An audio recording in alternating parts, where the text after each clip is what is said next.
स्वागत है आप सबका फिर से मेरे चैनल पर जिसका नाम है TAG टेली अकाउंट GST। दोस्तों मेरे इस चैनल पर टेली प्राइम सॉफ्टवेयर में वर्क करने से रिलेटेड वीडियोस अपलोड की जाती हैं। इसके साथ ही साथ GST से रिलेटेड टॉपिक्स भी मैं अपने इस चैनल पर क्लियर करता हूं। तो यदि आप ये सब कुछ सीखना चाहते हैं तो इस संबंध में मेरे चैनल पर जो वीडियोज अपलोड हैं उनको देखकर आप सीख सकते हैं, जानकारी ले सकते हैं, ज्ञान अर्जन कर सकते हैं। तो चलिए दोस्तों देखते हैं कि आज हम क्या सीखने जाएंगे।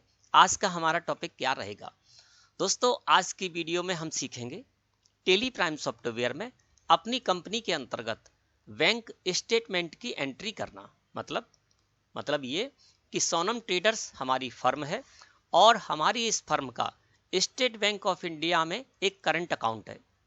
अब उस स्टेट बैंक ऑफ इंडिया के करंट अकाउंट में हम जो भी ट्रांजैक्शन करते हैं तो उसके लिए स्टेट बैंक ऑफ इंडिया द्वारा हमें एक स्टेटमेंट दिया जाता है जिसमें कि हमारे द्वारा किए गए सारे ट्रांजैक्शन उसमें शो होते हैं। अब ये जो स्टेट बैंक ऑफ इंडिया द्वारा हमको स्टेटमेंट दिया गया है ये दोस्तों कहलाता है बैंक स्टेटमेंट। और इसकी एंट्री यदि आपको करनी है तो टेली प्राइम सॉफ्टवेयर में किस तरह से करेंगे ये आज की वीडियो में आपको बताने वाला हूं। और इस तरह की एंट्री करने के लिए शॉर्टकट रूल्स भी बताऊंगा जिनको अपनाकर आप बहुत ही आसानी के साथ और बहुत ही फास्ट तरीके से टेली प्राइम सॉफ्टवेयर में एंट्री कर पाएंगे बैंक स्टेटमेंट की।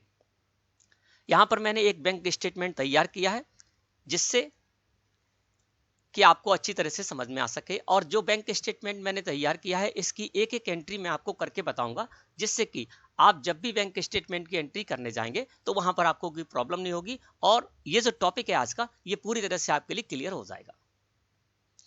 अब दोस्तों जब बैंक हमें स्टेटमेंट देता है तो वहां पर मुख्य रूप से आपको 6 कॉलम मिलेंगे जिस तरह से कि यहां पर मिल रहे हैं। सबसे पहला कॉलम होगा डेट का। डेट के कॉलम में आपको ट्रांजैक्शन की डेट मिलेगी, ठीक है ना। इसके बाद अगला कॉलम होगा पर्टिकुलर्स का। अब ये होता है दोस्तों कि अलग अलग बैंकों के द्वारा जो स्टेटमेंट दिया जाता है उसका फॉर्मेट अलग अलग हो सकता है, प्रोफार्मा अलग अलग हो सकता है ना। तो यहाँ पर पर्टिकुलर्स लिखा हुआ है, इसकी जगह हो सकता है कई बैंक हैं इसकी जगह डिस्क्रिप्शन लिखती हैं और कई बैंक इसकी जगह नरेशन भी लिखती हैं। तो लिखा कुछ भी हो, पर्टिकुलर्स हो चाहे डिस्क्रिप्शन हो चाहे नरेशन हो, इस कॉलम में आपको जो भी ट्रांजैक्शन है उससे रिलेटेड आपको डिटेल्स मिलती है। अगला कॉलम होता है चेक नंबर का, है ना, या इंस्ट्रूमेंट नंबर का। तो इसमें ये जो कॉलम है इसमें आपने जो भी ट्रांजैक्शन किया है उसमें जो भी चेक इन्वॉल्व रहे हैं, है ना, वो चेक नंबर आपको इस कॉलम में मिल जाते हैं। डेबिट का कॉलम होता है, एक क्रेडिट का कॉलम होता है और इसके बाद होता है लास्ट में बैलेंस का कॉलम, है ना।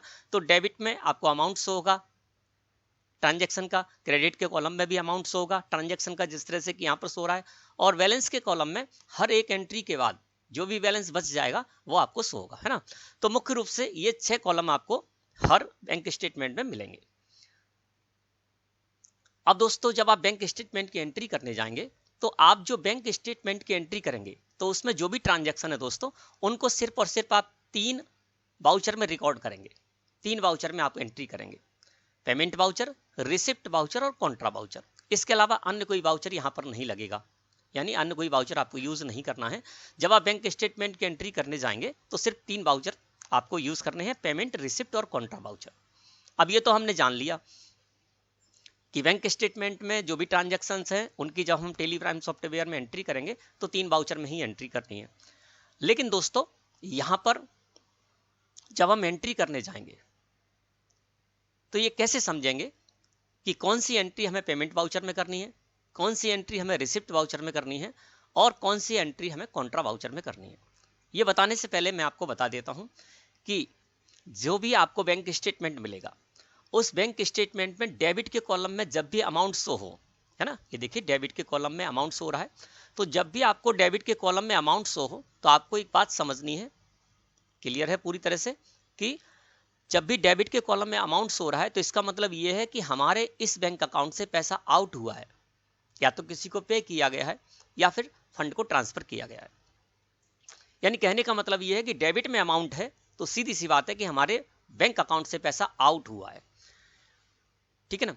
और क्रेडिट के कॉलम में जब भी अमाउंट आपको शो हो तो आप समझ जाएं कि हमारे बैंक अकाउंट में पैसा इन हुआ है, हमारे बैंक अकाउंट में पैसा रिसीव हुआ है। अब ये किसी से भी रिसीव हो सकता है, ठीक है ना। तो ये तो क्लियर हो गया आपको कि डेबिट के कॉलम में अमाउंट शो होगा तो आपको क्या समझना है, और क्रेडिट के कॉलम में जब अमाउंट शो होगा तब आपको क्या समझना है, ठीक है ना।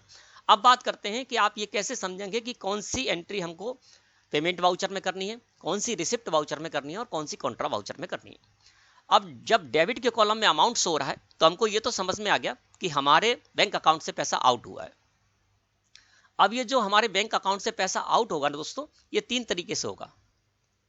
सबसे पहला तरीका तो क्या होगा कि किसी अन्य को पेमेंट किया गया है, यानी हमारे सप्लायर हैं उनको हम पेमेंट करने जा रहे हैं, या हमारे कोई एक्सपेंसेस हैं उनका हम पेमेंट करने जा रहे हैं, है ना। तो किसी अन्य को जब हम पेमेंट करने जाएंगे, यानी डेबिट के कॉलम में अमाउंट है और जब हम किसी अन्य को पेमेंट करने जाएंगे तो उसकी एंट्री हम दोस्तों करेंगे पेमेंट वाउचर में। अब डेबिट के कॉलम में अमाउंट है, पेमेंट हम किसी अन्य को करने नहीं जा रहे हैं, यानी हम क्या कर रहे हैं, कैश विड्रॉल कर रहे हैं। कैश विड्रॉल में क्या होगा कि हमारी कंपनी का पैसा बैंक अकाउंट में है, यानी state bank of India current account में हमारा पैसा है कंपनी का, और उससे पैसा निकालकर कंपनी में ले जाया जा रहा है। कंपनी को जरूरत पड़ती है तो कैश विड्रॉल करता है ना। तो दूसरी जो डेबिट के कॉलम में आपको अमाउंट्स होगा तो उससे आपको जब कैश विड्रॉल हो, है ना, तो इसकी एंट्री दोस्तों आपको करनी होगी कॉन्ट्रा वाउचर में, ठीक है ना।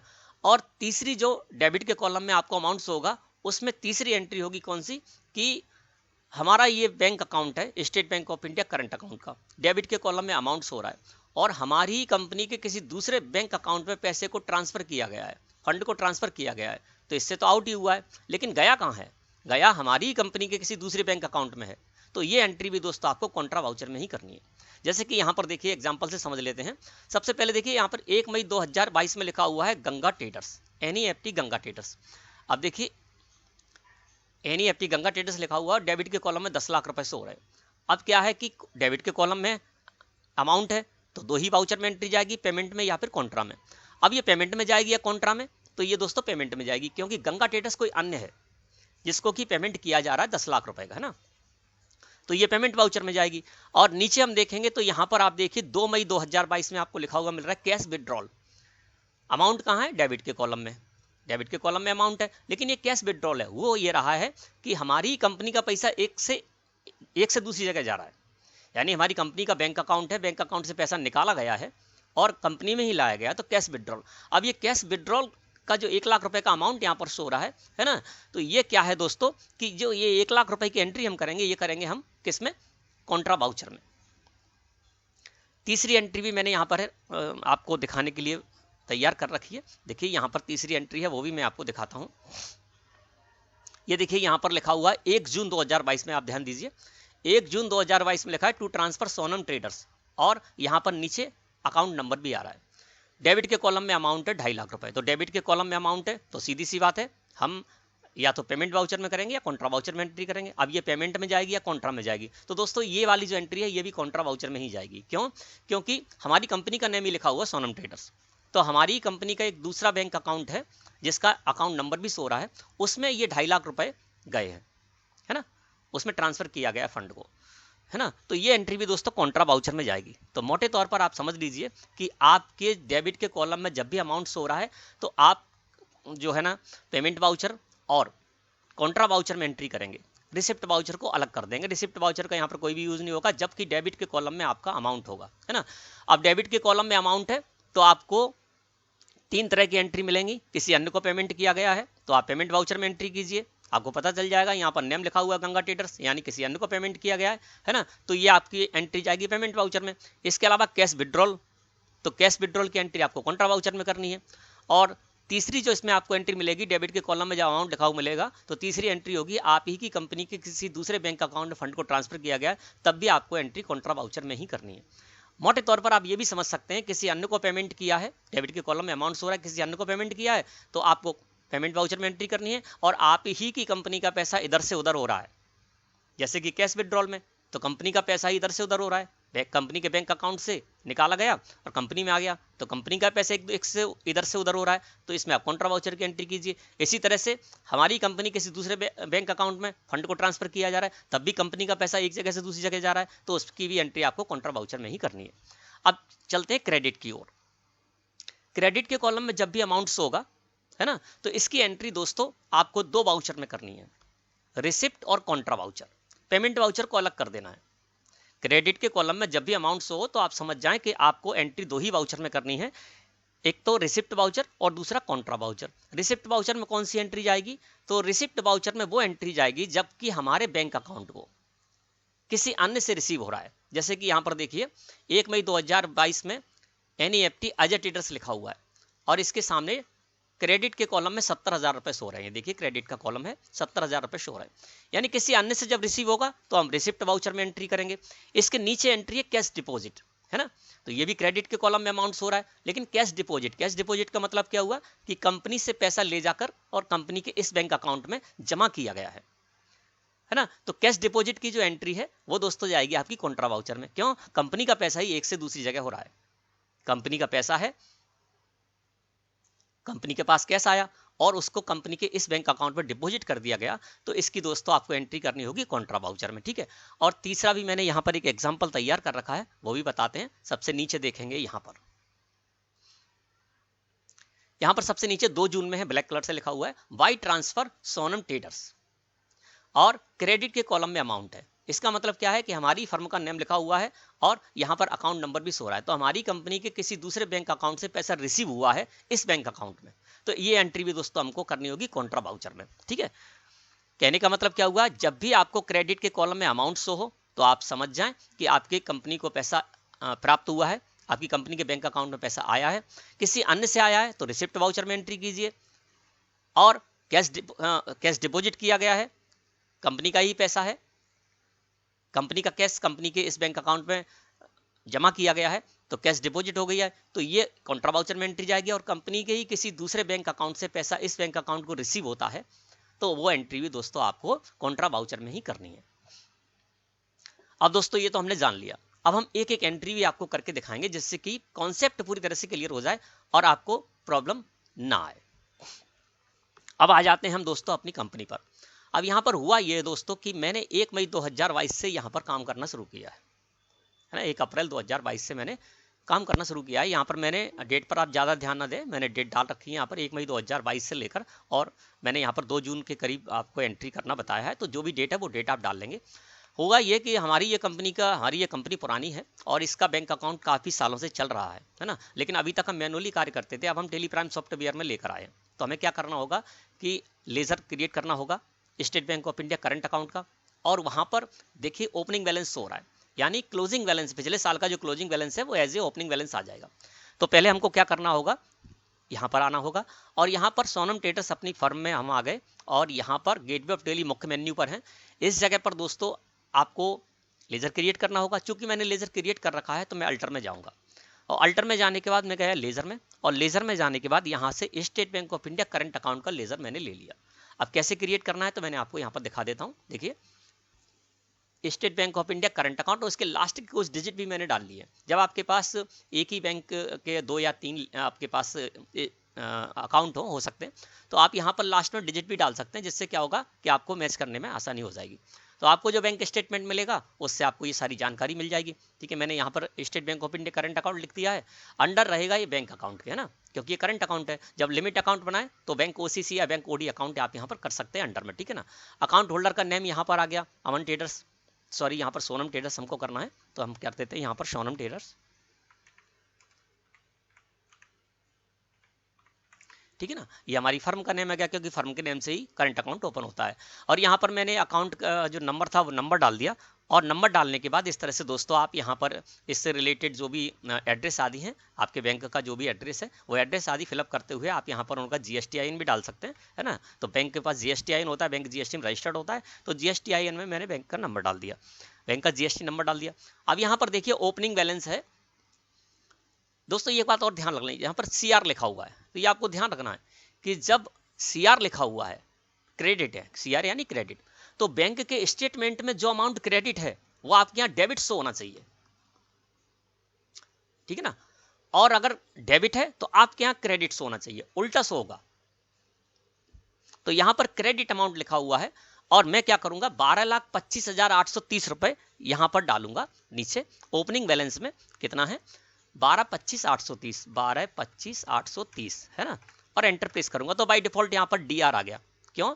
क्योंकि हम यहाँ पर बैंक अकाउंट अंडर रखे हुए हैं, ग्रुप हमने रखा है बैंक अकाउंट, तो बैंक अकाउंट ग्रुप रखेंगे तो हमारा करंट अकाउंट है, तो इसमें जो पैसा है हमारा 12,25,830 रुपये हमने डीआर कर दिया, डेबिट कर दिया।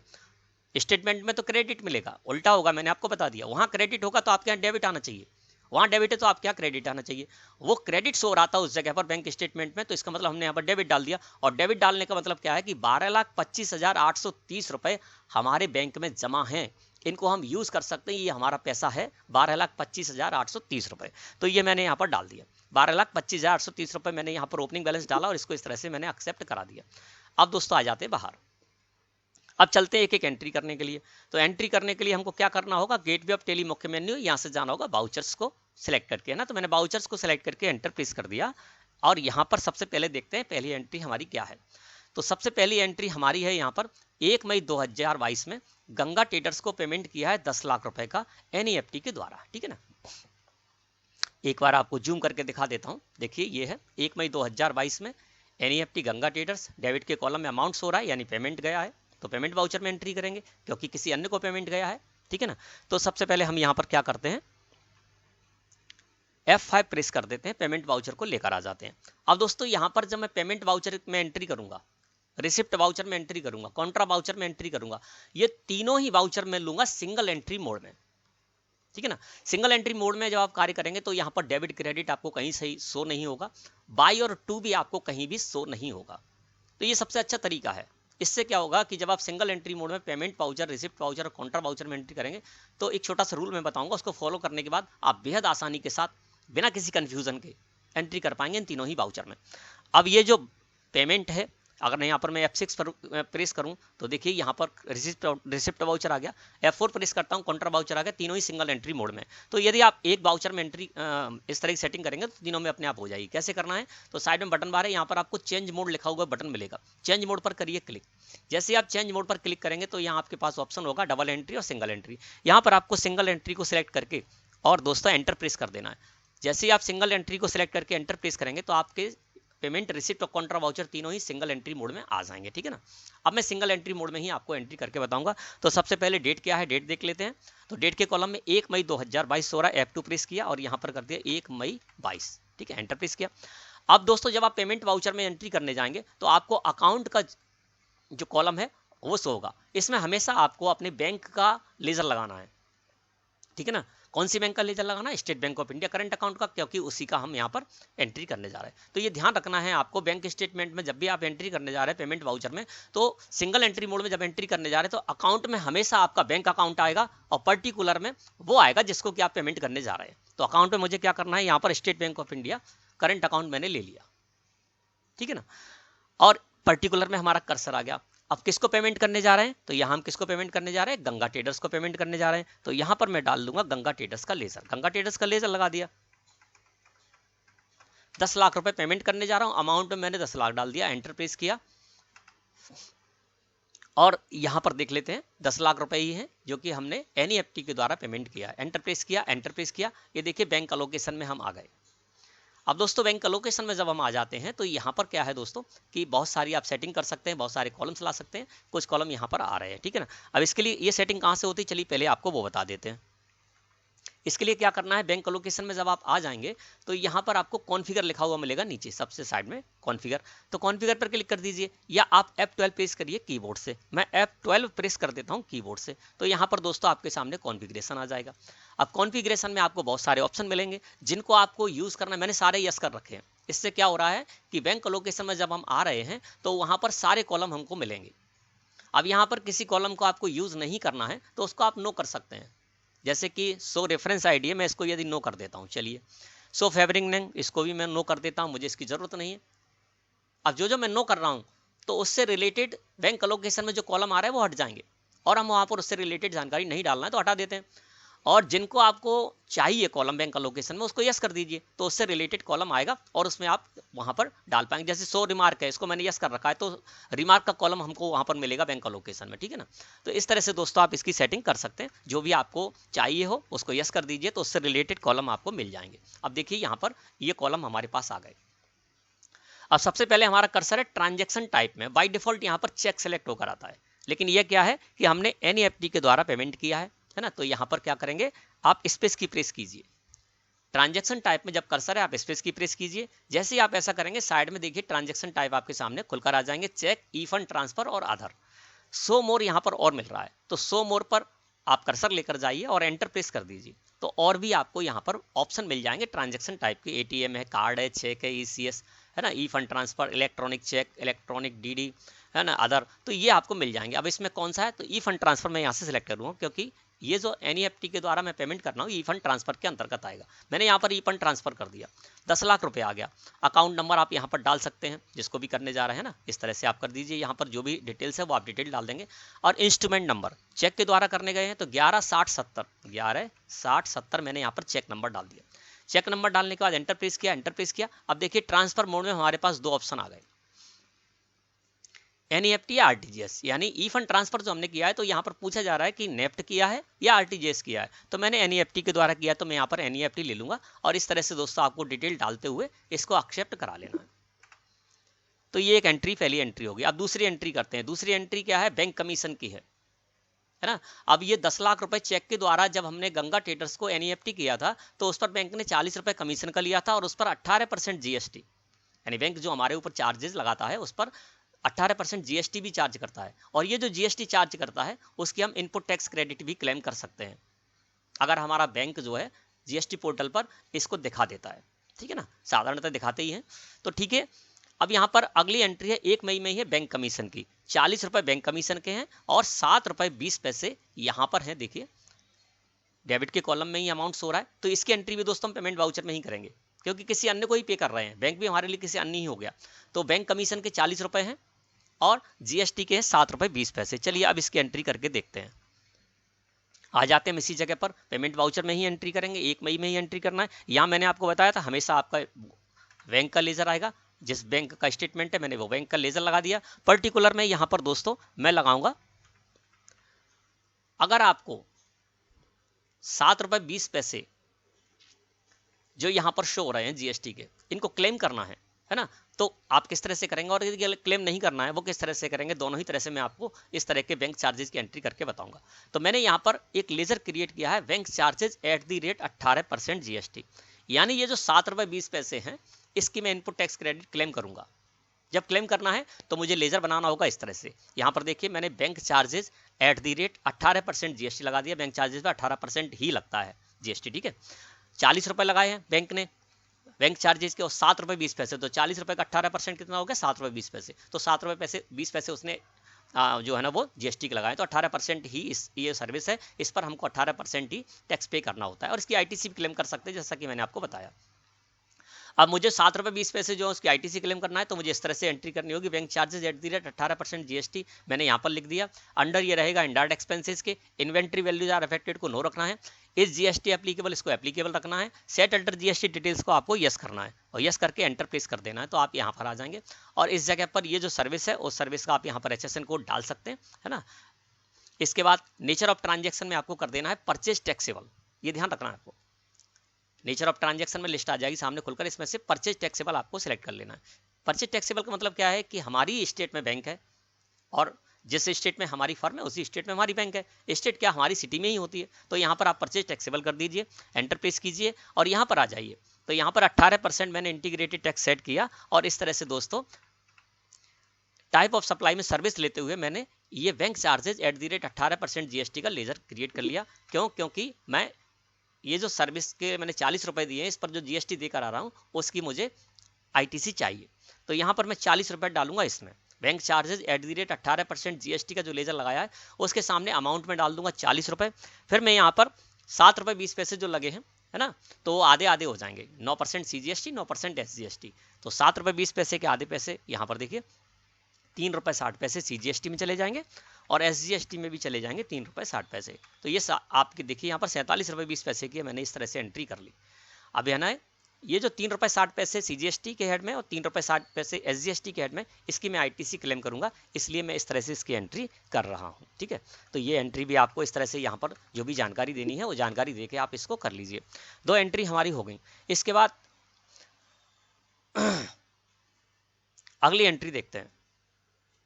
अगली एंट्री देखिए, यहाँ पर मैंने बैंक कमीशन और जीएसटी की एक साथ ही एंट्री कर ली। अगली एंट्री है 1 मई 2022 में एनईएफटी लिखा हुआ है अजय ट्रेडर्स और क्रेडिट के कॉलम में अमाउंट है। इसका मतलब हमें रिसिप्ट वाउचर में इसकी एंट्री करनी होगी, है ना, क्योंकि क्रेडिट के कॉलम में अमाउंट है यानी पैसा रिसीव हो रहा है, नाम लिखा हुआ है पर्टिकुलर में किसी अन्य का, तो किसी अन्य से रिसीव हो रहा है, तो रिसिप्ट वाउचर में एंट्री करेंगे। अब मैंने यहाँ पर F6 ले लिया, रिसिप्ट वाउचर आ गया, ये भी सिंगल एंट्री मोड में ही आ गया, ठीक है। अब यहाँ पर भी क्या करना है, रिसिप्ट वाउचर में जब भी आप एंट्री करने जा रहे हैं बैंक स्टेटमेंट की, तो अकाउंट में हमेशा आपको अपनी बैंक का अकाउंट लगाना है। तो मैंने यहाँ बैंक अकाउंट का लेजर लगा दिया। पर्टिकुलर में आपको उस पार्टी का लेजर लगाना है जिससे कि आपको रिसीव हो रहा है। अब रिसीव किससे हो रहा है, अजय ट्रेडर्स से। तो अजय ट्रेडर्स का मैंने लेजर यहाँ पर लगा दिया। कितना रिसीव हो रहा है, 70,000 रुपये। तो 70,000 रुपये मैंने यहाँ पर ले लिए और इस तरह से दोस्तों ई फंड ट्रांसफर यहाँ पर करते हुए मैं इसको एक्सेप्ट करा देता हूँ, ठीक है। अब ये रिसिप्ट वाउचर मैंने इस एंट्री को कर लिया। बैंक अलोकेशन में आप इससे रिलेटेड जानकारी दे सकते हैं। अब दोस्तों अगली एंट्री की ओर चलते हैं। इसके बाद देखिए अजय ट्रेडर्स की एंट्री कर ली। 1 मई 2022 में कैश डिपॉजिट है 80,000 रुपये। तो कैश डिपॉजिट है 80,000 रुपये, तो इसकी एंट्री हमको किस में करनी होगी, कॉन्ट्रा वाउचर में। तो चलिए अब चलते हैं कॉन्ट्रा वाउचर में। कॉन्ट्रा वाउचर के लिए F4 प्रेस कर दिया। डेट क्या है, डेट देख लेते हैं, 1 मई है तो 1 मई ही रहने देते हैं। अब कॉन्ट्रा वाउचर का रूल समझ लीजिए। कॉन्ट्रा वाउचर में आपको क्या करना है, देखिए पेमेंट और रिसिप्ट में तो मैंने आपको बता दिया। पेमेंट वाउचर में एंट्री करेंगे तो अकाउंट में हमेशा आपको अपने बैंक का लेजर लगाना है। रिसिप्ट वाउचर में एंट्री करेंगे तो अकाउंट में हमेशा आपको अपना बैंक का लेजर लगाना है। और पर्टिकुलर में जिसको पेमेंट करने जा रहे हैं उसका लेजर लगाना है या जिससे रिसीव करने जा रहे हैं उसका लेजर लगाना है। कॉन्ट्रा में ये नहीं है, कॉन्ट्रा का रूल थोड़ा सा अलग है। कॉन्ट्रा का रूल ये है कि अकाउंट में जो दो लेजर के बीच ट्रांजेक्शन होगा उसमें जिस लेजर का अमाउंट बैलेंस इंक्रीज होगा उसको आपको अकाउंट में रखना है और जिसका डिक्रीज होगा उसको पर्टिकुलर में रखना है, ठीक है ना। जैसे कि कैश डिपॉजिट हुआ है 80,000 रुपए कैश डिपॉजिट हुआ है इस बैंक में, तो बैंक का बैलेंस बढ़ेगा, है ना, रिसीव हुआ है क्रेडिट के कॉलम में, तो 80,000 रुपए डिपॉजिट हुआ है इस बैंक में, डिपॉजिट हुआ है तो बैंक का जो बैलेंस है वो इंक्रीज होगा। तो जिसका बैलेंस इंक्रीज हो उसको आपको यहाँ पर रखना है। तो यहाँ पर मैं डालूंगा state bank of India current account. अब कैश का लेजर है, यहाँ पर लगाएंगे हम कैश का लेजर, तो कैश का बैलेंस डिक्रीज हो जाएगा इस एंट्री के बाद, है ना। तो वो हम यहाँ पर कर देते हैं। इससे पहले मैं यहाँ पर कैश में थोड़ा सा वो डाल देता हूँ अमाउंट, है ना, ठीक है ना। अब देखिए यहाँ पर 2,50,000 रुपए हैं कैश के, देख लीजिए आप, कैश का बैलेंस 2,50,000 रुपये डेबिट हो रहा है और स्टेट बैंक ऑफ इंडिया का 2,95,782 रुपये 80 पैसे आपको शो रहा है। अब यहाँ पर कितना है, इस जगह आ जाते हैं, 80,000 रुपये कैश डिपॉजिट किया गया है, तो 80,000 रुपये मैंने यहाँ पर डाल दिया, ठीक है। अब हुआ क्या कि कैश डिपॉजिट की हम एंट्री करने जा रहे हैं, कॉन्ट्रा वाउचर में एंट्री करने जा रहे हैं, तो दो लेजर लग रहे हैं, एक कैश का लेजर लग रहा है और एक state bank of India current account का लेजर लग रहा है। अब बैलेंस किसका इंक्रीज होगा, जैसे ही मैं एंटर प्रेस करूंगा स्टेट बैंक ऑफ इंडिया में 80,000 रुपये प्लस हो जाएंगे, इसका जो बैलेंस हो रहा है उसमें 80,000 प्लस हो जाएंगे और कैश में 80,000 रुपये माइनस हो जाएंगे, है ना। तो जिसका बैलेंस डिक्रीज होगा उसको पर्टिकुलर में रखना है और जिसका इंक्रीज होगा उसको आपको अकाउंट में रखना है। बस कॉन्ट्रा वाउचर के यही नियम है। 80,000 रुपये मैंने यहाँ पर रखा और जैसे ही एंटर प्रेस किया तो ये देखिए 1,70,000 रुपये हो गए इसके कैश का। यानी कॉन्ट्रा वाउचर में आपको ये रूल बस इतना ही याद रखना है कि जब आप दो लेजर के बीच ट्रांजैक्शन करने जा रहे हैं तो जिसमें पैसा इन हो रहा है उसको आपको अकाउंट में रख देना है, या जिसका पैसा इंक्रीज हो रहा है, बैलेंस इंक्रीज हो रहा है, उसको अकाउंट में रख देना है, और जिससे पैसा आउट हो रहा है, कैश से आउट हुआ, कैश के लेजर से आउट हुआ, उसको पर्टिकुलर में रख देना है, या डिक्रीज हो रहा है बैलेंस तो उसको आप पर्टिकुलर में रख देंगे। तो ये जो 80,000 रुपये की एंट्री करने जा रहे हैं तो हमें मालूम था कि कैश में पैसा कम होगा और बैंक में बढ़ेगा, तो मैंने बैंक का लेजर अकाउंट में लगा दिया और कैश का लगा दिया पर्टिकुलर में। देखिए 1,70,000 रुपये रह गए, है ना। अब मैं एंटर प्रेस करूंगा, बैंक अलोकेशन में आ जाऊंगा और यहाँ पर इससे रिलेटेड जो भी जानकारी है वो आप यहाँ पर डाल देंगे, है ना। चलिए मैंने ये एंट्री कर ली। अब अगली एंट्री है वो देखते हैं क्या है। तो अगली एंट्री है यहाँ पर दोस्तों कैश डिपॉजिट के बाद RTGS सुमित ट्रेडर्स और 2,19,800 रुपये। देखिए मैं इसको थोड़ा सा आपको जूम करके भी दिखा देता हूँ। ये देखिए 1 मई में ही एंट्री है सुमित ट्रेडर्स, डेबिट के कॉलम में अमाउंट है, सुमित ट्रेडर्स नेम भी सो रहा है, इसका मतलब पेमेंट वाउचर में एंट्री करेंगे। अब पेमेंट वाउचर में एंट्री करने जाएंगे इसकी, है ना। तो सुमित ट्रेडर्स को 2,19,800 रुपये पेमेंट किया गया है RTGS के द्वारा। चलिए अब इसकी एंट्री करते हैं। तो यहाँ पर हम चलते हैं टेली में, F5 प्रेस कर देते हैं, पेमेंट वाउचर ले लेते हैं। यहाँ पर डेट क्या थी, 1 मई है, तो 1 मई ही रहने देते हैं। और यहाँ पर मैं लगा दूंगा state bank of India current account का लेजर। अब इस जगह पर किनको पेमेंट गया, सुमित ट्रेडर्स को, तो मैं यहाँ पर ले लूंगा सुमित ट्रेडर्स। सुमित ट्रेडर्स का लेजर ले लिया। कितना पेमेंट गया, 2,19,800, 2,19,800। एंटर प्रेस किया, एंटर प्रेस किया, यहाँ पर आ गए, ई फंड ट्रांसफर है यहाँ पर, है ना। और यहाँ पर देखिए सुमित ट्रेडर्स के में मैंने इससे रिलेटेड डिटेल डाल रखी थी, तो देखिए यहाँ पर हम आ गए, ट्रांसफर मोड में आ गए। ट्रांजैक्शन टाइप में ई फंड ट्रांसफर कर दिया है हमने, और यहाँ पर आरटीजीएस कर लेंगे ट्रांसफर मोड में। आरटीजीएस के द्वारा गया ये, हाँ आरटीजीएस है, तो मैंने आरटीजीएस किया और इस तरह से मैंने इसको पेमेंट कर दिया। ये एंट्री भी हमारी होगी। अब देखिए दोस्तों यहाँ पर क्या हुआ है, इस एंट्री के बाद हम देखेंगे तो 1 मई 2022 में ही 2,19,800 रुपए, यहाँ पर लिखा हुआ आरटीजीएस चार्जेस ऑन 2,19,800 रुपए, 29 रुपए 50 पैसे, डायरेक्ट लिख दिया है। कई बार ऐसा होगा, इसलिए मैंने ये भी आपको दिखा रखा है इसमें। कई बैंक ऐसी होंगी जैसे कि 40 रुपए, ऊपर देखिए बैंक कमीशन में 40 रुपए थे और 7 रुपए 20 पैसे अलग अलग दिए इन्होंने। बैंक कमीशन के 40 रुपए, जीएसटी के अलग 7 रुपए 20 पैसे। कुछ बैंक ऐसी करती कि सीधे 47 रुपए 20 पैसे यहाँ पर लिख देती, तो आपको 47 रुपए 20 पैसे में से आपको 40 रुपए अलग करने होते, उसमें जीएसटी का अमाउंट अलग करना पड़ेगा, बैंक कमीशन का अमाउंट अलग करना पड़ता। कई बैंक ऐसे करती हैं कि 10,47 रुपए 20 पैसे लिख देती, जो एनईएफटी गंगा ट्रेडर्स है। तो कई बैंक के स्टेटमेंट आपको ऐसे मिलेंगे, 10,47 रुपए 20 पैसे कर देंगे, तो वहां पर 10 लाख रुपए आपको अलग डालने पड़ेंगे गंगा ट्रेडर्स के लेजर में। फिर 47 रुपए 20 पैसे जो बचे उसमें 40 रुपए बैंक कमीशन में अलग डालने पड़ेंगे, और जीएसटी में 7 रुपए 20 पैसे अलग से डालना पड़ेंगे। ऐसा भी कर देते हैं। अब यहाँ पर जो आरटीजीएस चार्जेस ऑन 2,19,800 रुपए पर लिखा है 29 रुपए 50 पैसे। अब इसमें क्या है, बैंक कमीशन भी है, यानी बैंक का चार्ज भी है और जीएसटी भी है। तो 29 रुपए 50 पैसे में 25 रुपए तो किसके हैं, बैंक चार्जेस के हैं, और 4 रुपए 50 पैसे हैं आपके जीएसटी के। तो चलिए इसकी एंट्री करते हैं। अब यहाँ दूसरा तरीका भी आपको बता देते हैं। अगर आपको बैंक चार्जेस जब कभी कभार होते हैं, ऐसा भी होता है कि हम जब अपनी रिटर्न फाइल करने जाते हैं तो वहाँ पर बैंक जो है वो डाल नहीं पाता है इस तरह की एंट्री वहाँ पर, तो उसकी तो हम आईटीसी क्लेम नहीं कर पाएंगे। और यहाँ पर अगर हम इस तरह से एंट्री करते हैं तो फिर मिसमैच हो जाएगा। तो जब आपको ऐसा लगे कोई बैंक चार्जेज ऐसे हैं जहाँ पर कि आपको आईटीसी क्लेम नहीं करना है, पोर्टल पे नहीं दिख रही है, तो हम आईटीसी कैसे क्लेम करेंगे, तो उस स्थिति में किस तरह से एंट्री करेंगे बैंक चार्जेज की, चलिए जान लेते हैं। तो यहाँ पर क्या करना है, डेट कितनी है, 1 तारीख की है। यहाँ पर मैं ले लूँगा state bank of India current account का लेजर, है ना। और जब आपको बैंक चार्जेस पर आईटीसी क्लेम नहीं करना है, छोटे मोटे अमाउंट है, आप सोच रहे चलिए छोड़िए क्या है इसको आईटीसी क्लेम करें, 4.5 रुपये हैं, 4.5 रुपये क्या आईटीसी क्लेम करें, है ना। या फिर क्या है कि आप आईटीसी क्लेम तो करना चाहते हैं लेकिन पोर्टल पर ही बैंक ने नहीं डाली है इस एंट्री को, तो आप आईटीसी भी क्लेम नहीं कर पाएंगे। तो जब आपको बैंक चार्जेस पर आईटीसी क्लेम नहीं करना है, तब आपको एक लेजर अलग से बना के रखना होगा बैंक चार्जेज का, जिस तरह से मैंने बनाया है। कैसे बनाएंगे देखिए। अब आपको क्या करना है, बैंक चार्जेज यहाँ पर लिख देना है केवल, है ना। इनडायरेक्ट एक्सपेंसेस ग्रुप के अंतर्गत ही रहेगा, और यहाँ पर इस जीएसटी एप्लीकेबल को आप नॉट एप्लीकेबल कर दीजिए, क्योंकि हमें आईटीसी क्लेम नहीं करना है। तो इस जीएसटी एप्लीकेबल को नॉट एप्लीकेबल करना है आपको, सेट अल्टर जीएसटी ट्रेडर्स को नो ही रहने देना है, और इस तरह से बैंक चार्जेस का एक लेजर क्रिएट कर लेना है। अब मैं क्या करूंगा, सीधे यहाँ पर 29 रुपए 50 पैसे डाल दूंगा बैंक चार्जेज में, ठीक है। और इस एंट्री को मैं इस तरह से एक्सेप्ट करा दूंगा, ठीक है। ये एंट्री भी मैंने कर ली। अगर आपको अलग अलग करना था तो अलग अलग मैं आपको बता चुका हूँ। 25 रुपये आप जिस तरह से मैंने बैंक चार्जेज @ 18% का लगाया था, वो लेजर लगा दीजिए, उसमें 25 रुपये ले लीजिए, और 2 रुपये 25 पैसे जीएसटी के, 2 रुपये 25 पैसे एसजीएसटी के, इस तरह से आप एंट्री कर सकते थे, ठीक है ना। अगली एंट्री है 1 मई में ही है। आप कौन सी एंट्री, चलिए उसको देख लेते हैं। देखिए 1 मई में एंट्री है, यहाँ पर लिखा हुआ क्या है, पर्टिकुलर में लिखा हुआ e commerce purchase, e com purchase Flipkart. अब फ्लिपकार्ट से 25 रुपये की परचेज की गई है। अब ये परचेज किसने की है, ये परचेज की है कंपनी के ऑनर ने, कंपनी के जो मालिक हैं उन्होंने परचेज की है फ्लिपकार्ट से, ई कॉमर्स परचेज की, ठीक है ना। तो इसकी एंट्री कैसे करेंगे, चलिए वो जान लेते हैं। यहाँ पर आए, और यहाँ पर डेट क्या है, तो ये डेट भी 1 मई में ही है, तो 1 मई में ही रहने देते हैं। या हमेशा आपको, अब ये पेमेंट वाउचर में ही एंट्री जाएगी क्योंकि डेबिट के कॉलम में अमाउंट हो रहा है ना। और ये भी किसी अन्य में ही आएंगे। बैंक की दृष्टि से देखें तो ये जो हम एंट्री करने जा रहे हैं, तो चलिए पहले इस एंट्री को करते हैं। पेमेंट वाउचर में आ गए, यहाँ पर मैंने state bank of India current account का ले लिया। अब ये क्या किया है, हमारे कंपनी के ऑनर थे, उन्होंने पेमेंट कर दिया इस बैंक अकाउंट से। कोई परचेज किया होगा कुछ फ्लिपकार्ट से, है ना। तो यहाँ पर दोस्तों हमको लगाना होगा ड्राइंग का लेजर। तो ड्राइंग अकाउंट मैंने यहाँ पर बना रखा है। तो ड्राइंग के लेजर में हम डालेंगे कितने, 2500 रुपये।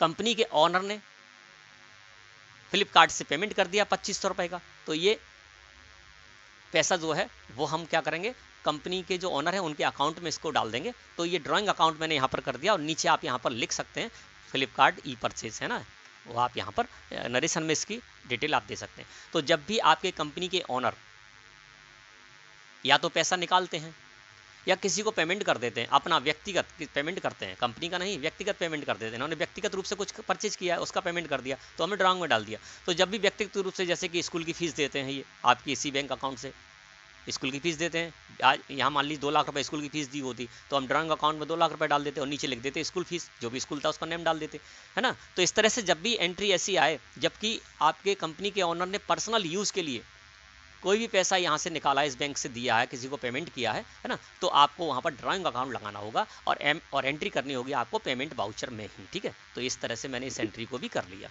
अब दोस्तों इतनी एंट्री तो हमने कर ली यहाँ से, 1 मई हो गया। अब 2 मई से हम एंट्री करेंगे किसी और जगह से जाकर, वो तरीका भी आपको बताते हैं। अब मैं आ जाऊँगा यहाँ से बाहर, अब मैं जाऊँगा यहाँ से डिस्प्ले मोर रिपोर्ट्स में, फिर जाऊँगा अकाउंट बुक्स में और फिर जाऊँगा लेज़र में, ठीक है ना। तो इस जगह हम आ गए लिस्ट ऑफ लेजर्स में, यहाँ पर सारे लेजर आपको मिलेंगे जितने भी लेजर आपने बनाए हैं जिनमें ट्रांजैक्शन किया है। तो यहाँ पर मैं ले लूँगा state bank of India current account का लेजर, अल्ट के साथ F2 प्रेस करके और पूरा पीरियड कर देता हूँ 1 मई से लेकर आगे तक का, ठीक है। अब यहाँ पर देखिए जो भी एंट्री हमने की है वो हमको इस जगह पर शो हो रही है ना। अब दोस्तों एक चीज़ और देखिए कि हम एंट्री तो करते जा रहे हैं लेकिन क्या बैलेंस भी हमारा साथ साथ मैच हो रहा है, क्योंकि जो बैलेंस आ रहा है इसमें बैलेंस का कॉलम आ रहा है, यहाँ पर देखिए बैलेंस का कॉलम नहीं आ रहा है ना। देखिए डेबिट का कॉलम आ रहा है, क्रेडिट का कॉलम आ रहा है, लेकिन बैलेंस का कॉलम नहीं आ रहा है, इसलिए हर एक बैलेंस के बाद, हर एक एंट्री के बाद हम बैलेंस चेक नहीं कर पा रहे हैं। हाँ नीचे तो मिल रहा है 1,53,453 रुपये 30 पैसे, है ना, लेकिन एक एक एंट्री में के बाद हमको ये नहीं मिल रहा है ना। तो इसको कल इसके चाहिए आपको ऐसा, तो आप ऐसा जिस तरह से बैंक स्टेटमेंट में आपको बैलेंस का कॉलम मिलता है आप यहाँ पर भी ला सकते हैं। तो क्या कीजिए, कहाँ पर आए हम, state bank of India current account के लेजर में आए, F12 प्रेस कर दीजिए यहाँ से। जैसे आप F12 प्रेस करेंगे दोस्तों आप आ जाएंगे कॉन्फ़िगरेशन में, और कॉन्फ़िगरेशन में आने के बाद सबसे नीचे आपको आ जाना है एंटर प्रेस करते हुए, यहाँ पर लिखा हुआ मिलेगा आपको शो रनिंग बैलेंस, है ना। तो शो रनिंग बैलेंस जो लिखा हुआ है इसको आप यस कर दीजिए। यस करके जैसे ही एंटर प्रेस करेंगे तो देखिए बैलेंस का कॉलम आपके सामने यहाँ पर ओपन हो गया। अब यहाँ पर क्या हुआ है, हर एक एंट्री के बाद आपको बैलेंस हो रहा है।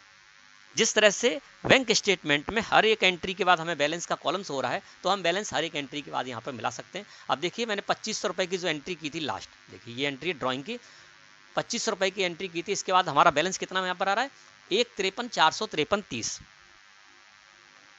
अब इसमें देख लेते हैं, तो 2500 रुपये की एंट्री करने के बाद हमारा बैलेंस यहाँ पर शो रहा है 1,53,453.30, यानी सही चल रहा है। यानी एक एक एंट्री के बाद भी आप यहाँ पर बैलेंस चेक कर सकते हैं, लास्ट तो मिल ही जाएगा। अब जैसे ये देखिए 1 मई में सुमित ट्रेडर्स को जो हमने, देखिए यहाँ पर मैं आपको लेकर आता हूँ, 1 मई में सुमित ट्रेडर्स को जो मैंने 2,19,800 रुपये का पेमेंट किया था, तब कितना बैलेंस बताया था इसमें 1,55,982.80, है ना। अब यहाँ पर आ जाते हैं और यहाँ पर देखते हैं सुमित ट्रेडर्स के बाद, तो देखिए 1,55,982.80, ये देखिए। तो हर एक एंट्री के बाद आप उसी तरह से बैलेंस यहाँ पर चेक कर सकते हैं। अब मैं कहाँ पर आ गया हूँ, बैंक के लेजर में आ गया हूँ। 1 मई तक एंट्री मैंने वहाँ से कर ली, अब यहाँ से भी हम एंट्री कर सकते हैं क्योंकि हमारे पास पेमेंट वाउचर भी आ गया, रिसिप्ट भी आ गया, कॉन्ट्रा भी आ गया, 3 की हम एंट्री कर चुके हैं। तो चलिए अब यहाँ से एंट्री करके देखते हैं।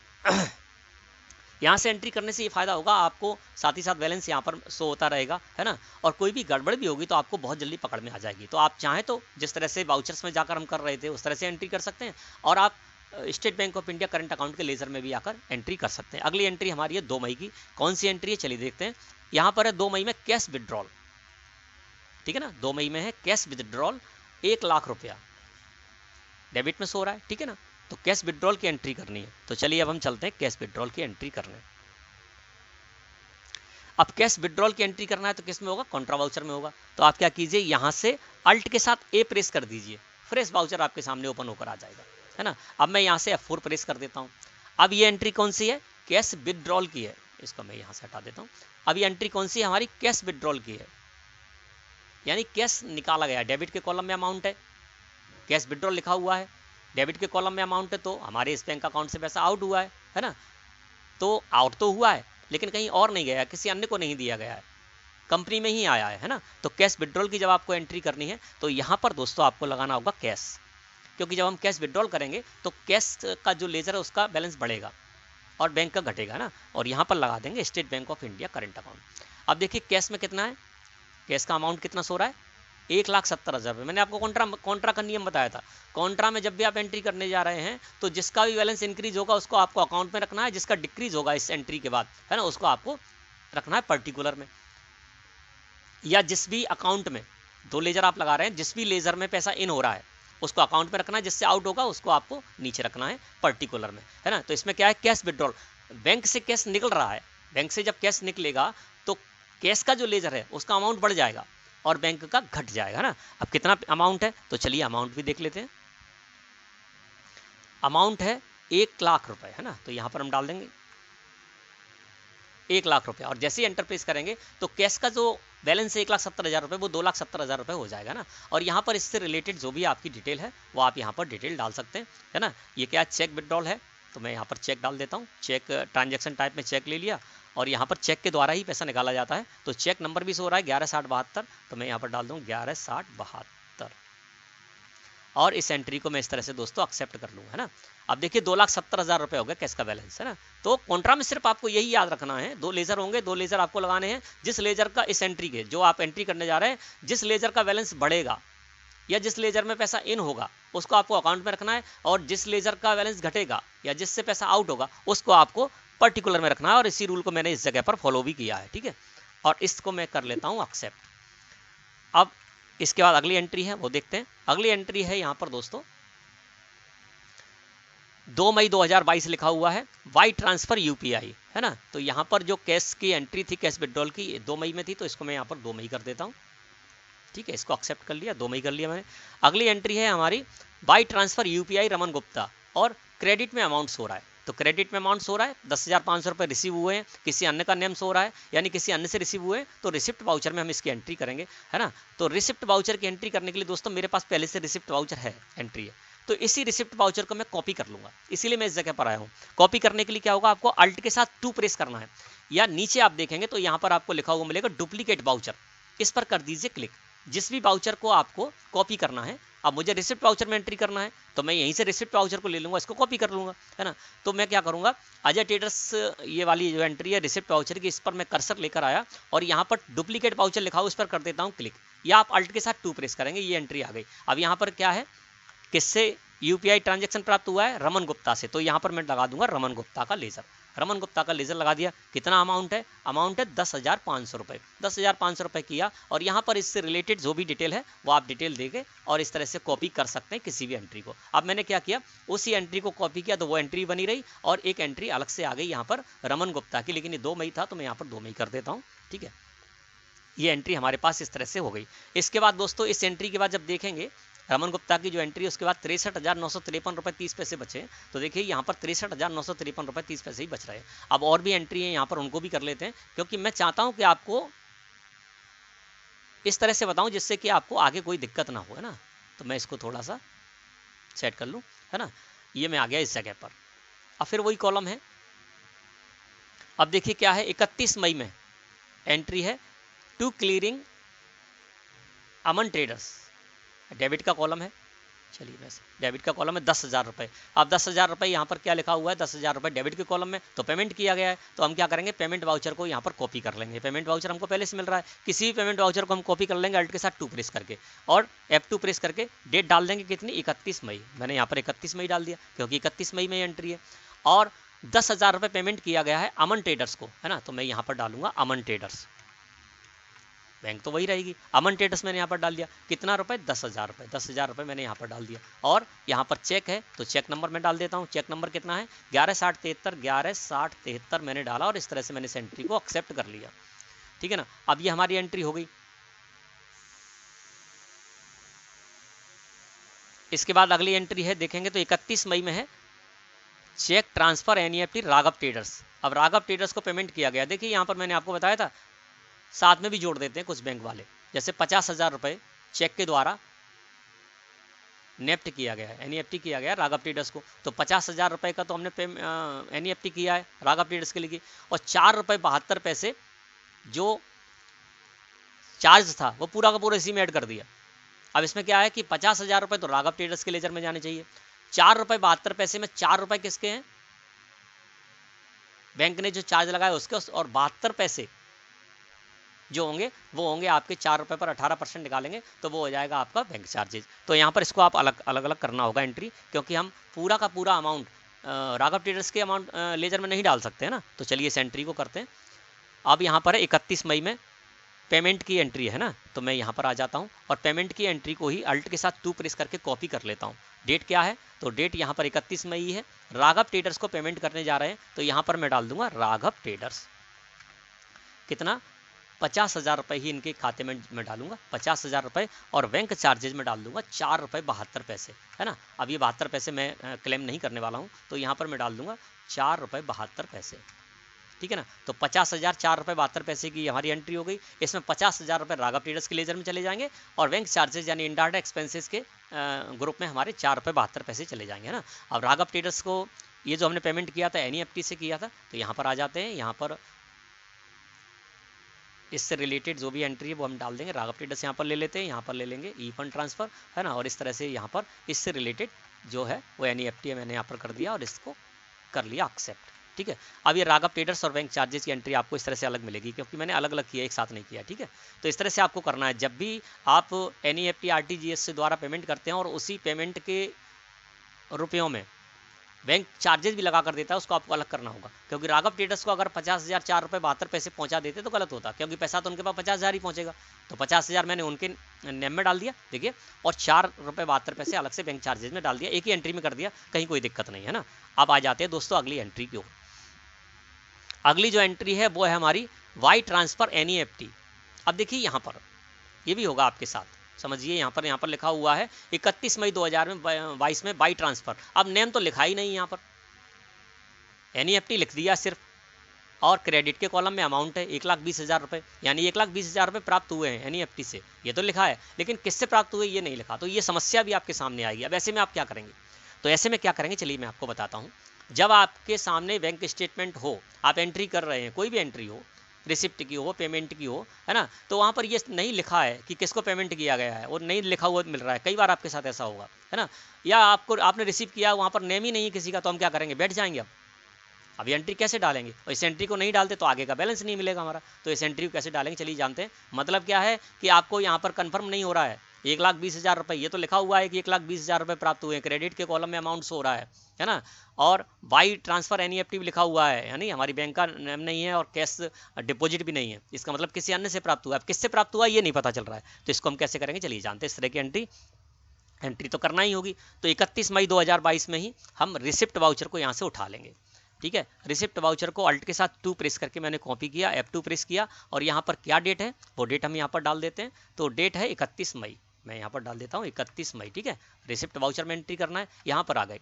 अब डालें किसके नाम ये तो पता ही नहीं है, तो दोस्तों हमको क्या करना होगा, यहाँ पर टू बी कन्फर्म के नाम से एक लेजर क्रिएट कर लेना होगा, यानी अभी हमको कन्फर्म नहीं है।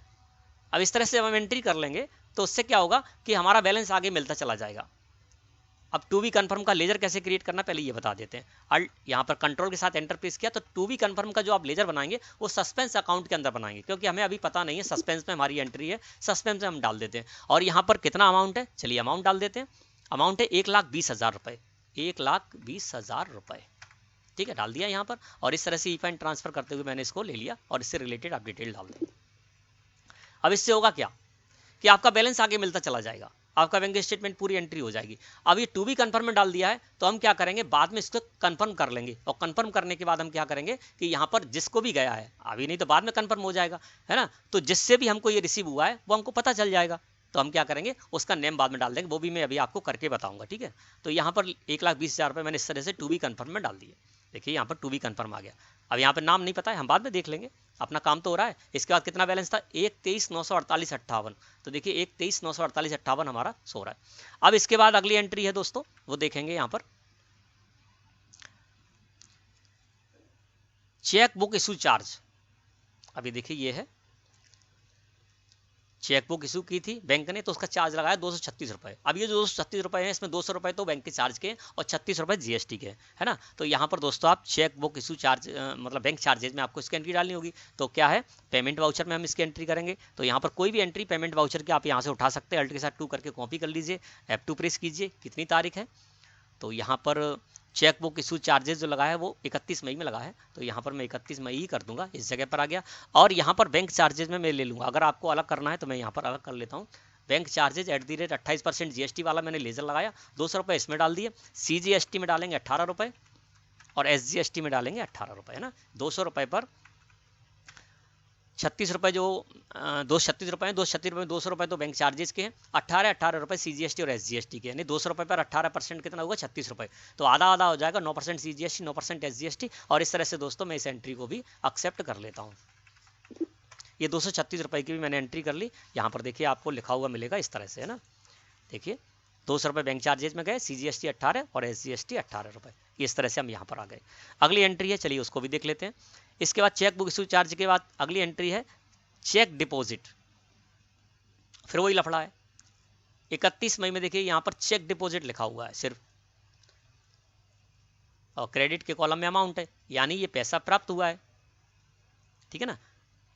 चेक डिपॉजिट है 2,55,000 रुपये, चेक नंबर है 87,325। अब यहाँ पता नहीं चल रहा है किसका है ना, तो इसको भी हम टू बी कन्फर्म में ही इसकी एंट्री कर लेंगे। तो ये क्रेडिट के कॉलम में शो हो रहा है, किसी अन्य से प्राप्त हुआ होगा, है ना, तो इसको हम रिसिप्ट वाउचर में एंट्री करेंगे, है ना। तो हम चलते फिर से अपने उसी जगह पर, यहाँ पर आ गए, रिसिप्ट वाउचर उठा लेते हैं, अल्ट के साथ F2 प्रेस करके, और फिर F2 प्रेस किया। डेट क्या है, 31 मई है, तो 31 मई कर देते हैं। यहाँ पर state bank of India current account का लेजर ही रहेगा। इस जगह पर आए तो ये भी टू बी कन्फर्म में ही जाएगा, क्योंकि नेम नहीं लिखा है, तो हम टू बी कन्फर्म में ही डाल देते हैं। और ये पैसा कितना है, चेक डिपॉजिट हुआ है 2,55,000 रुपये का, तो 2,55,000 रुपये मैंने यहाँ पर डाल दिया। और इस तरह से इससे रिलेटेड जो भी जानकारी है वो आप यहाँ पर फिलअप कर देंगे, मैं आपको बता चुका हूँ किस तरह से करना है। तो ये भी हमारी एंट्री टू बी कन्फर्म में चली गई। इसके बाद बैलेंस तुम्हारा मिल रहा है 3,78,712,58, है ना, 3,78,712,58, ठीक है। इसके बाद अगली एंट्री है, यहाँ पर देखेंगे 1 जून को टू ट्रांसफर सोनम ट्रेडर्स। अब देखिए हमारी फर्म का नेम आ रहा है, हमारी फर्म का नेम क्या है, सोनम ट्रेडर्स है, देखिए। और हमारी फर्म का नेम आ रहा है टू ट्रांसफर सोनम ट्रेडर्स, और डेबिट के कॉलम में अमाउंट हो रहा है, देखिए डेबिट के कॉलम में अमाउंट हो रहा है 2,50,000 रुपये। इसका मतलब क्या हुआ कि हमारी कंपनी का एक और बैंक अकाउंट है, उसमें ये पैसा गया है। तो चलिए इसकी एंट्री हमको किस में करनी होगी, कॉन्ट्रा वाउचर में करनी होगी। तो यहाँ पर मैं क्या करूँगा, कॉन्ट्रा वाउचर को आप जहाँ तक है दोनों तरह की एंट्री जाती हैं, तो मैं यहाँ से फ्रेश कॉन्ट्रा वाउचर लूँगा, अल्ट के साथ ए प्रेस करके, यानी अल्ट के साथ ए प्रेस करूँगा। देखिए यहाँ पर ऐड वाउचर का बटन होता है, तो अल्ट के साथ ए प्रेस कर दीजिए या ऐड वाउचर पर क्लिक कर दीजिए। जैसे आप ऐड वाउचर पर क्लिक करेंगे फ्रेश वाउचर आ जाएगा। F4 प्रेस कर देते हैं, F4 प्रेस कर दिया, कॉन्ट्रा वाउचर लेके आ गए। कितनी तारीख, 1 जून, तो F2 प्रेस करके मैं यहाँ पर कर देता हूँ 1 जून, है ना। अब कॉन्ट्रा वाउचर में क्या है, यहाँ पर to transfer Sonam traders debit के कॉलम में सो रहा है, यानी हमारी बैंक अकाउंट से पैसा आउट हुआ है, लेकिन किसी अन्य को नहीं गया है, हमारी कंपनी के दूसरे बैंक अकाउंट में गया है। तो कॉन्ट्रा वाउचर में एंट्री करना है, तो हम कॉन्ट्रा वाउचर ओपन किए हुए हैं, है ना। तारीख क्या है, 1 जून, 1 जून मैंने यहाँ पर डाल दी है। अब यहाँ पर एंट्री कैसे करना है कि इससे क्या होगा, इस एंट्री से क्या होगा, इस एंट्री से हमारी जो बैंक अकाउंट है उसका बैलेंस डिक्रीज होगा। देखिए 3,78,712 के बाद यहाँ पर 1,28,712 रह जाएंगे, डिक्रीज होगा। और इंक्रीज किसका होगा, जो दूसरा बैंक अकाउंट है वो इंक्रीज होगा, है ना। तो दूसरा बैंक अकाउंट है हमारा IDBI बैंक करंट अकाउंट, तो मैंने IDBI बैंक करंट अकाउंट ले लिया। यहाँ पर देखिए ये शो हो रहा है, यहाँ पर इसका नंबर, लास्ट के डिजिट मैंने इसमें डाल रखे हैं, देखिए यहाँ पर 850025 इस जगह पर शो हो रहा है ना। तो यहाँ पर देखिए 850025, यानी इस बैंक अकाउंट में पैसा गया है, ठीक है, ये आ गया। अब यहाँ पर क्या है कि कॉन्ट्रा वाउचर में एंट्री करना है। अब बैलेंस किसका बढ़ेगा, बैलेंस दूसरे बैंक अकाउंट का बढ़ेगा, हमारा तो घटेगा, जिसकी guarantee state bank of India का घट रहा है, माइनस हो रहा है ना। देखिए 3,78 से 1,28 रह जाएगा। तो जिसका भी बैलेंस बढ़ेगा उसको अकाउंट में रखना है, और जिसका घटेगा उसको हमको रखना है यहाँ पर। तो state bank of India current account का जो बैलेंस है वो घटेगा, तो उसको मैंने यहाँ पर रख दिया। अब देखिए IDBI बैंक करंट अकाउंट में यहाँ पर करंट बैलेंस में कुछ भी शो नहीं हो रहा है। अब कितना है, 2,50,000 रुपये, तो यहाँ पर मैं डाल दूंगा कितना, 2,50,000 रुपये, 2,50,000 रुपये मैंने यहाँ पर डाल दिया। और यहाँ पर इससे रिलेटेड जो भी डिटेल है वो दे दूंगा। अब देखिए IDBI बैंक करंट अकाउंट का जो बैलेंस था वो 2,50,000 रुपये हो गया इस एंट्री के बाद, पहले 0 था, अब 2,50,000 रुपये हो गया। तो आपको क्या करना है, रूल वही याद रखना है इसके लिए, है ना। कॉन्ट्रा वाउचर में हमने जो एंट्री करनी थी वो हमने इस तरह से एंट्री कर ली, ये हो गया। अब इसके बाद कौन सी एंट्री, चलिए देखते हैं। ये 2,50,000 रुपये की एंट्री होगी। इसका बाई क्लियरिंग अमित ट्रेडर्स, 30,000 रुपये। अब देखिए 30,000 रुपये जो यहाँ पर रिसीव हुए हैं, यानी क्रेडिट के कॉलम में, और किससे रिसीव हो रहे हैं? 30,000 अमित ट्रेडर्स से 1 जून में, है ना। तो रिसीव वाउचर की एंट्री को हम अल्ट के साथ 2 प्रेस करके इसको ले लेते हैं। तारीख कितनी है? तो तारीख देख लेते हैं, 1 जून है तो F2 प्रेस कर देते हैं। यहाँ पर ले लेते हैं 1 जून। 1 जून मैंने ले लिया, यहाँ पर इस जगह पर आ गए। और यहाँ पर किससे प्राप्त हो रहे हैं हमको 30,000 रुपये? अमित ट्रेडर्स से। तो यहाँ पर मैं डाल दूंगा अमित ट्रेडर्स का लेजर लगा दिया। 30,000 रुपये मैंने यहाँ पर इनसे कर लिए रिसीव। और ये क्या है? चेक है। तो यहाँ पर मैं चेक ले लेता हूँ और चेक नंबर भी डाल देता हूँ। यहाँ पर चेक नंबर है 80,935, 80,935, सॉरी यहाँ पर डालना है 80,935, मैंने इस जगह पर डाल दिया और इस एंट्री को मैंने इस तरह से एक्सेप्ट कर लिया। ठीक है।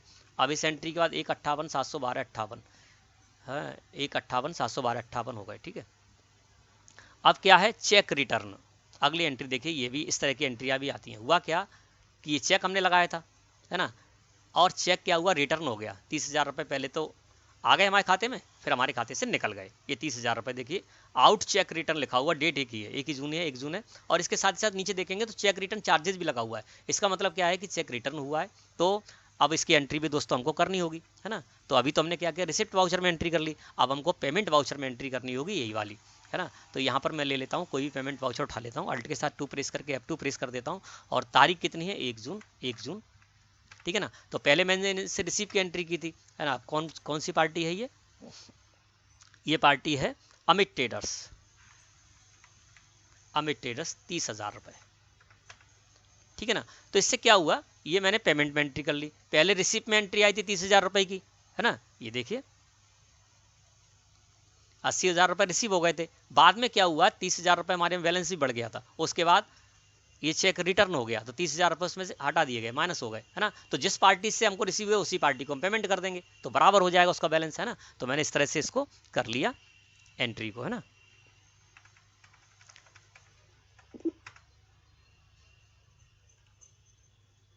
ये देखिए यहाँ पर अमित ट्रेडर से ही रिसिप्ट और पेमेंट दोनों हो गए, यानी बराबर हो गया हिसाब किताब। 30,000 रुपये पहले रिसीव कर लिए थे, फिर 30,000 पेमेंट कर दिए, तो अमित ट्रेडर्स पर कोई असर नहीं पड़ेगा इसका। ठीक है। तो ये मैंने कर लिया। अब इन्होंने क्या किया? जब चेक रिटर्न हुआ तो बैंक चार्जेस लगाता है। तो देखिए यहाँ पर लिखा हुआ है 1 जून में ही कि cheque return charges, cheque number भी है 80,935, 80,935 का ही पहले क्लियर हुआ था, है ना। और वो ये बाद में वापस हो गया। और 80,935 रुपये का जो वापस हुआ है तो बैंक ने इस पर चेक रिटर्न चार्जेस लगाए 295 रुपये, है ना। तो हमको इसकी एंट्री भी करनी होगी 295 रुपये की। अब बात वही है, 295 रुपये की एंट्री करनी है। तो ये जो चेक रिटर्न चार्ज है पेमेंट डेबिट के कॉलम में अमाउंट हो रहा है ना। तो इसकी एंट्री हम किस में करेंगे? डेबिट के कॉलम में अमाउंट हो रहा है तो हम पेमेंट वाउचर में एंट्री करेंगे। तो एक पेमेंट वाउचर हम यहाँ से इसी को उठा लेते हैं, अल्ट के साथ F2 प्रेस कर देते हैं। और ये कितने में है? तारीख में है 1 जून में ही है ना। तो मैं यहाँ पर 1 जून कर, सॉरी यहाँ पर फिर से इस जगह पर आ जाते हैं, अल्ट के साथ 2 प्रेस कर देते हैं, F2 प्रेस कर देते हैं, 1 जून डेट का डाल देते हैं, है ना। यहाँ पर स्टेट बैंक ऑफ इंडिया ही रहेगा, पेमेंट वाउचर में एंट्री करनी है। अब ये क्या हुआ है? चेक रिटर्न चार्जेस 295 रुपये लगाए हैं, तो इसमें 250 रुपये तो हैं बैंक ने जो चार्ज लगाया है चेक रिटर्न का वो, और 250 का यदि 18% निकालेंगे तो 45 रुपये हैं वो हैं आपके GST के, है ना। तो हम यहाँ पर एंट्री कर लेते हैं, बैंक चार्जेस ले लेते हैं @18% वाला, क्योंकि GST हम क्लेम करना चाहते हैं। 250 इसमें डालेंगे, CGST में डालेंगे 45 रुपये हुए तो 22 रुपये 50 पैसे डालेंगे CGST के हेड में, और SGST के हेड में भी डालेंगे 22 रुपये 50 पैसे। ठीक है ना। अब 295 रुपये की हमारी एंट्री होगी। बैंक चार्जेस अलग हो गया 250 रुपये, CGST 22 रुपये 50 पैसे और SGST 22 रुपये 50 पैसे, यानी 45 रुपये की ITC भी हम क्लेम कर सकते हैं। ठीक है। तो इस तरह से मैंने इस एंट्री को भी एक्सेप्ट कर लिया। ठीक है। अब हम चलते हैं इससे आगे। सारी एंट्री हमको यहाँ पर मिल रही है, हर एंट्री के बाद बैलेंस भी मिल रहा है। ठीक है। अब मैं आ जाता हूँ फिर इस जगह पर। अगली एंट्री जो है हमारी चेक रिटर्न तक कर चुके, अब है चेक डिपॉजिट अरुण जैन, 2 लाख रुपए रिसीव हुए हैं। देखिए यहाँ पर क्रेडिट के कॉलम में सो रहा है, ये क्रेडिट का कॉलम है और क्रेडिट के कॉलम में 2 लाख रुपए सो रहे हैं और लिखा हुआ है चेक डिपॉजिट अरुण जैन। चलिए 2 जून में। अब मैं क्या करता हूँ, रिसीव हुआ है ना, 2 लाख रुपए रिसीव हुआ है तो रिसिप्ट वाउचर को ले लेते हूँ। यहाँ पर मैंने रिसिप्ट वाउचर को सिलेक्ट किया, किसी भी रिसिप्ट वाउचर को सिलेक्ट करेंगे, अल्ट के साथ 2 प्रेस करेंगे, F2 प्रेस कर देंगे, और डेट कितनी है 2 जून, तो 2 जून में यहाँ पर डेट डाल देता हूँ। यहाँ पर स्टेट बैंक ऑफ इंडिया ही रहेगा। रिसिप्ट करने जा रहे हैं, किससे रिसिप्ट करने जा रहे हैं? अरुण जैन से। तो यहाँ पर मैं अरुण जैन का लेजर देखता हूँ, तो यहाँ पर अरुण जैन का लेजर नहीं है ना। तो अरुण जैन कौन है? अरुण जैन क्या है कि जो सोनम ट्रेडर्स के जो ऑनर हैं, उन्होंने कंपनी में पैसे की ज़रूरत पड़ी तो अरुण जैन इनके फ्रेंड हैं, जब भी अपने कंपनी के ऑनर हैं, अपनी कंपनी में यूज़ करने के लिए, है ना, अपने रिलेटिव से, अपने दोस्त फ्रेंड्स आदि से पैसा लेते हैं ना, तो वो एंट्री भी आपको करनी है। तो यहाँ पर जो अरुण जैन है ना, तो अरुण जैन के नाम से कोई लेजर शो नहीं हो रहा है। तो पता चला कि अरुण जैन जो है ना, इनसे इन्होंने अनसिक्योर्ड लोन लिया है, यानी 2 लाख रुपए ले लिए हैं, बाद में ये जमा इनको वापस कर देंगे। चेक के द्वारा लिया है, 20 25 80 चेक नंबर भी है, इसके द्वारा लिया है। तो इसमें क्या करेंगे, हम अल्ट के साथ सी प्रेस करेंगे, यहाँ से लेजर भी क्रिएट कर सकते हैं। तो अरुण जैन का हम लेजर क्रिएट कर लेते हैं। अरुण जैन मैंने यहाँ पर डाल दिया और यहाँ पर डालूंगा अनसिक्योर्ड लोन्स, क्योंकि अरुण जैन से जो पैसा 2 लाख रुपया लिया गया है ना, रिसीव हुआ है, तो कुछ भी गिरवी नहीं रखा गया, कुछ भी रहन नहीं रखा गया है ना, ऐसे ही लिया गया है। दोस्त हैं तो दोस्त से ने ले लिया है, तो ये अनसिक्योर्ड लोन में मैंने इसको रख दिया लॉन्स लाइबिलिटी है, बाद में हम इसको चुका देंगे। हमारी कंपनी के जो ऑनर हैं, जब हमें ज़रूरत पड़ेगी, ज़रूरत पड़ी तो हमने ले लिया 2 लाख रुपया, बाद में चुका देंगे, चेक से लिया है। तो इसकी एंट्री हम इस तरह से करेंगे, 2 लाख रुपए हो गए, है ना। और चेक नंबर है तो यहाँ पर चेक से लिया है, तो इस जगह हम चेक डाल देंगे। और यहाँ पर इंस्ट्रूमेंट नंबर क्या है, वो है इंस्ट्रूमेंट नंबर 20 50 80, 20 50 80। इस तरह से आपको एंट्री करनी है, यानी जब भी आपको अनसिक्योर्ड लोन की एंट्री करनी हो तो आप इस तरह से कीजिए, ठीक है ना। अब ये देखिए हमारा बैलेंस कितना आ रहा है, 328 417 58, 328 712 58, 328 417 58। यहाँ पर कहीं अंतर हो रहा है 5 रुपए का, चलिए उसको भी अभी हम चेक कर लेंगे। अब लास्ट एंट्री यहाँ पर है 2 जून को, वाई ट्रांसफर सोनम ट्रेडर्स, देखिए हमारी फर्म का नेम आ गया। लेकिन अब क्या हो रहा है, पहले पेमेंट गया था, ये देखिए टू ट्रांसफर सोनम ट्रेडर्स, इस अकाउंट में पहले हमने पेमेंट किया था, यानी इस अकाउंट में पैसा भेजा था, ठीक है ना। हमारा ही दूसरा अकाउंट था IDBI बैंक का, तो उसमें 2.5 लाख रुपए ट्रांसफर किए थे। अब देखिए 1,20,000 रुपये उससे इसमें आ रहे हैं, स्टेट बैंक ऑफ इंडिया में आ रहे हैं IDBI बैंक अकाउंट से। तो चलिए इसकी भी एंट्री कर लेते हैं, 2 जून में एंट्री करेंगे। इसके लिए हम फ्रेश वाउचर ले लेते हैं, क्योंकि कॉन्ट्रा में आपको प्रॉब्लम आ सकती है। तो यहाँ पर F4 प्रेस कर देते हैं, और डेट क्या है, 2 जून ही है, तो 2 जून डेट रहने देते हैं। अब इसमें क्या होगा, इसमें रिसिप्ट के कॉलम में, यानी क्रेडिट के कॉलम में 1,20,000 रुपये सो रहे हैं, यानी हमारे इस बैंक अकाउंट को पैसा रिसीव हुआ है ना, रिसीव हुआ है, तो इसका बैलेंस बढ़ेगा। तो जिसका बैलेंस बढ़ेगा उसको हम यहाँ डाल देते हैं, और घटेगा किसके, IDBI का। तो IDBI को मैंने यहाँ पर डाल दिया नीचे, और कितना अमाउंट है, 1,20,000 रुपये, ठीक है। तो 1,20,000 रुपये मैंने इस तरह से यहाँ पर कर लिए। अब देखिए बैलेंस कितना आ रहा है, 4,48,417 रुपये 58 पैसे, 4,48,712 रुपये 58 पैसे। अब यहाँ पर कहीं थोड़ी सी मिस्टेक हुई है, चलिए उस मिस्टेक को पकड़ते हैं। अब देखिए यहाँ पर हमारे पास बैलेंस हो रहा है, तो सबसे पहले हम 31 मई तक देख लेते हैं, 31 मई में कितना बैलेंस आ रहा है। तो यहाँ पर हम आएंगे 1 मई, 2 मई और 31 मई। 31 मई में है 3,78,712 58, तो 3,78,712 58। देखिए 31 मई तक तो हमारा सही मिल रहा है, 3,78,712 58, है ना। और इधर अगर आकर देखते हैं तो यहाँ पर भी है 31 मई में, ये देखिए 31 मई में 3,78,712 58। इसके बाद है 1,28,712 58, 1,28,712 58, ये भी सही है। इसके बाद है 1,58,712 58, 1,58,712 58, ये भी मैच कर रहा है।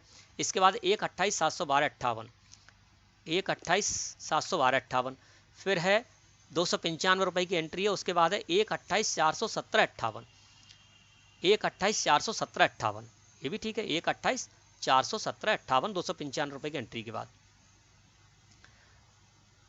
295 रुपये की जो हमने एंट्री की है, उसका बैलेंस है 1,28,417 रुपये 58 पैसे, 1,28,417 रुपये 58 पैसे, ठीक है। इसके बाद 2 लाख रुपए की एंट्री है, 3,28,417 58, 3,28,417 58, ठीक है, 3,28,417 58। फिर है 4,48,417 58, 4,48,417 58, 417 ही होना चाहिए, यहाँ पर गलती से जो है मैंने 417 है।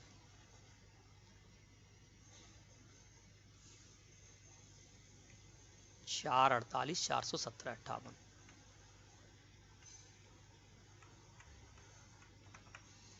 ठीक है ना।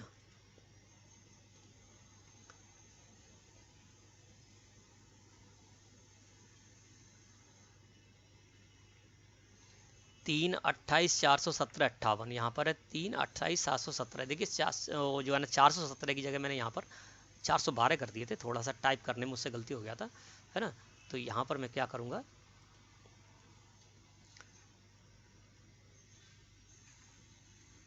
तीन 28,417 58, ठीक है ना।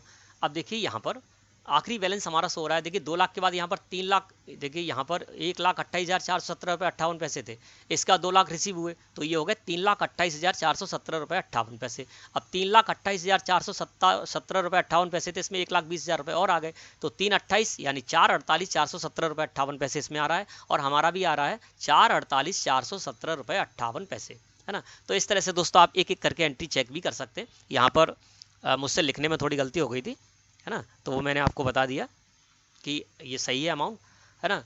तो इस तरह से दोस्तों आप बैंक स्टेटमेंट में जो भी एंट्री हैं उन एंट्री को कर सकते हैं, और एंट्री करने के बाद आप यहाँ पर किस तरह से बैलेंस का कॉलम ला सकते हैं। और देखिए हमारी जो गलती थी उसको हमने यहाँ पर पकड़ने की कोशिश की, तो एक एक एंट्री के बाद आप देख सकते हैं कहीं कोई गलती है तो वो गलती आप यहाँ पर इस तरह से सुधार कर सकते हैं, है ना। इसके अलावा दोस्तों मैंने आपको बता दिया कि आप state bank of India current account के लेजर में आकर मैंने आपको एंट्री करके बता दी, यहाँ से भी आप एंट्री कर सकते हैं, और जिस तरह से वाउचर्स में जाकर करते हैं वाउचर्स में आप जाकर आप एंट्री कर सकते हैं, ठीक है ना। तो इस तरह से दोस्तों आपको जब भी बैंक स्टेटमेंट की एंट्री करनी हो किस तरह से आप एंट्री करेंगे, मैं समझता हूँ मैंने आपको जो बताया है वो आपको अच्छी तरह समझ में आ गया होगा, है ना। तो समझता हूँ कि आज का टॉपिक आपको क्लियर हो गया होगा। वीडियो अच्छी लगी हो तो लाइक करें। धन्यवाद।